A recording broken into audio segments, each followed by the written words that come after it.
Hi friends, welcome back to Arut Saha, your favorite YouTuber. இன்னைக்கு நம்ம கிட்ஸுக்கு பிடிச்ச ஜெல்லி ரெசிபி தான் எப்படி செய்யலாம்னு சொல்லிட்டு பார்க்க போகிறோம்.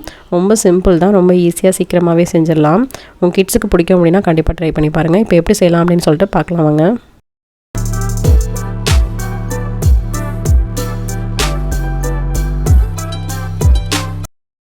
நான் வந்து ஆரஞ்சு ஃப்ளேவர் தான் ஜெல்லி வந்து வாங்கியிருக்கேன். இது வந்து உங்களுக்கு ஈஸியாக செய்கிற மாதிரி கடையிலே வந்து ஜெல்லி கிறிஸ்டல்னு சொல்லிட்டு இருக்கும். நான் அதில் ஆரஞ்சு ஃப்ளேவர் எடுத்திருக்கேன்.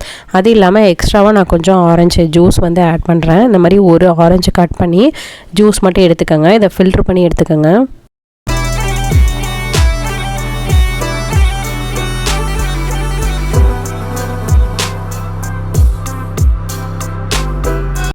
இந்த மாதிரி வந்து உங்களுக்கு நியர்பை ஷாப்பில் என்ன பிராண்டு கிடைக்குதோ வாங்கிக்கோங்க.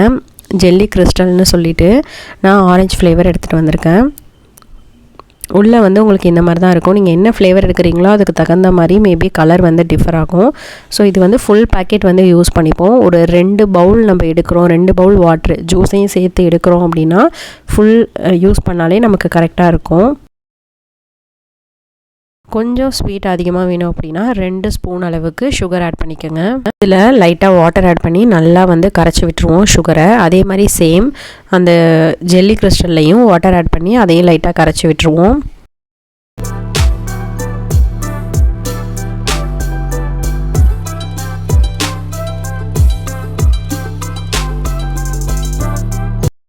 இந்த ஆரஞ்சு ஜூஸ் சுகர் ஆட் பண்ணோம்ல, அதை வந்து எந்த பவுலில் செய்ய போகிறோமோ அதில் மாற்றிப்போம். இது வந்து ஃபுல்லாக ரொம்ப கரைக்கணும்னு அவசியம் கிடையாது. சும்மா லைட்டாக இது பண்ணி விட்டுட்டு நீங்கள் அடுப்பில் வச்சு குக் பண்ணாலே உங்களுக்கு சுகர் கரைஞ்சிரும். ஆனால் அந்த கிறிஸ்டல் ஜெல்லி நம்ம ரெடிமேட் பேக்கெட் யூஸ் பண்ணோம்ல, அது வந்து கொஞ்சம் நல்லா கரைச்சி விட்டுருங்க. மொத்தமாக இது எல்லா வாட்டரும் சேர்த்து நமக்கு ஒரு 2.5 கப்பு இருந்தால் கரெக்டாக இருக்கும். 2.5 பவுல். இப்போ இதை அடுப்பை ஆன் பண்ணிவிட்டு நல்லா லைட்டாக வந்து அந்த சுகர் கரையிற அளவுக்கு லைட்டாக கொதி வரட்டும். அதுக்கப்புறம் வந்து நம்ம அந்த ஜெல்லி கிறிஸ்டல் வந்து ஆட் பண்ணிப்போம்.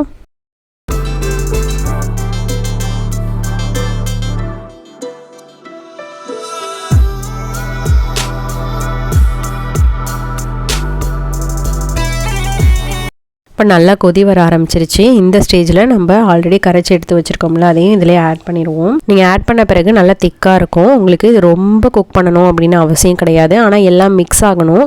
ஸோ ஓரளவு லைட்டாக கொதி வந்தாலே நம்ம ஆஃப் பண்ணிடலாம். ஆனால் ஆஃப் பண்ண உடனே நீங்கள் வந்து எதில் ஃபில் பண்ணணுமோ அதில் ஃபில் பண்ண ஆரம்பிச்சிடணும். இல்லைனா உங்களுக்கு வந்து லைட்டாக கட்டி கட்டியாக ஒரு மாதிரி ஆக ஆரம்பிச்சிரும்.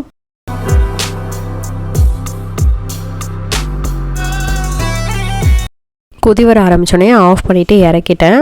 இதை வந்து உடனே இதில் ஃபில் பண்ண ஆரம்பிச்சிருங்க. எனக்கு இந்த ஹார்ட்டின் ஷேப்பு அந்தளவுக்கு கரெக்டாக வரலை. ஏன்னா கொஞ்சம் டைம் எடுத்துட்டேன், அதனால் மேபி வரலையோ என்னவோ தெரியல. ஆனால் எனக்கு அந்த கப்பில் ஊற்றுறது கரெக்டான ஷேப் கிடச்சிருச்சு. நீங்கள் சூடாக இருக்குது அப்படின்னு சொல்லிட்டு ஆற வைக்கிறதோ இல்லை கொஞ்சம் டைம் எடுத்தோ ஊற்றாதீங்க. உடனே எடுத்தோடனே எதில் ஃபில் பண்ணணுமோ ஃபுல்லாக ஃபில் பண்ணி வச்சுருங்க.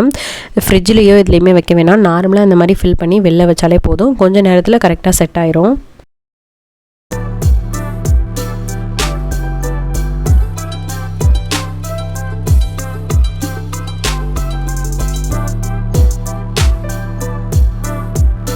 அப்படியே வந்து ஒரு 2-3 ஹவர்ஸ் அப்படியே விட்டுருங்க. ஃபுல்லாக கூலாகணும். கூலான பிறகு இந்த மாதிரி எடுத்திங்கன்னா அழகாக வந்துடும்.